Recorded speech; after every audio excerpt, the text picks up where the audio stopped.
Is the United States turning back the clock on one of its most controversial execution methods?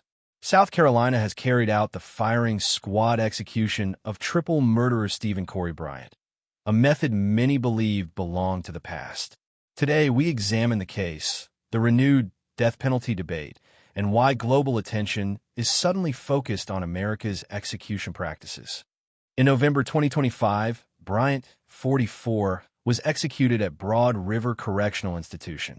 Strapped to a chair with a hood over his head, he was shot from 15 feet away by 3 trained prison volunteers. He died within minutes, the state's third firing squad execution this year, and its 7th since resuming executions in 2024 after a long hiatus. Bryant's crimes were horrifying. In 2004, he tortured and murdered Willard T.J. Tejan, leaving the taunting message, "Catch me if you can." Days later, he killed 2 more men, Clifton Gainey and Christopher Burgess, in a violent spree that terrified Sumner County. He received the death penalty for Tejan's murder and 2 life sentences for the others. Leading up to the execution, Bryant's attorneys filed last-minute appeals, arguing he suffered lifelong intellectual and psychological damage caused by prenatal drug exposure and childhood abuse. They claimed his trauma was ignored during sentencing. The South Carolina Supreme Court rejected the appeal, saying his crimes showed calculation, not diminished capacity. The governor also declined clemency. Outside the prison, protesters condemned the firing squad as cruel and outdated.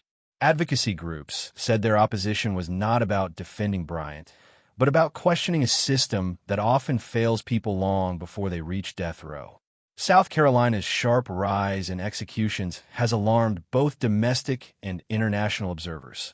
Firing squad executions remain extremely rare in modern America. Since 1977, only 6 people have died this way, 3 in Utah and, now, 3 in South Carolina. The state revived the method due to a shortage of lethal injection drugs, as pharmaceutical companies refuse to supply chemicals for executions. Globally, most Western nations have abolished the death penalty, while countries like China, Iran, and Saudi Arabia still use a range of harsh methods. Human rights groups describe the firing squad as archaic and barbaric. In the U.S., opinions on capital punishment remain divided. Supporters say it delivers justice and closure. Opponents cite wrongful convictions, racial disparities, and a lack of evidence that executions deter crime. The visual brutality of firing squads raises new ethical concerns. Legal experts warn more court battles are coming, especially after a reportedly botched firing squad execution earlier this year. This story is bigger than Bryant. It's about how society responds to violence, trauma, and justice. South Carolina's return to the firing squad may be legal, but its legacy is fiercely debated. Should this method exist in 2025?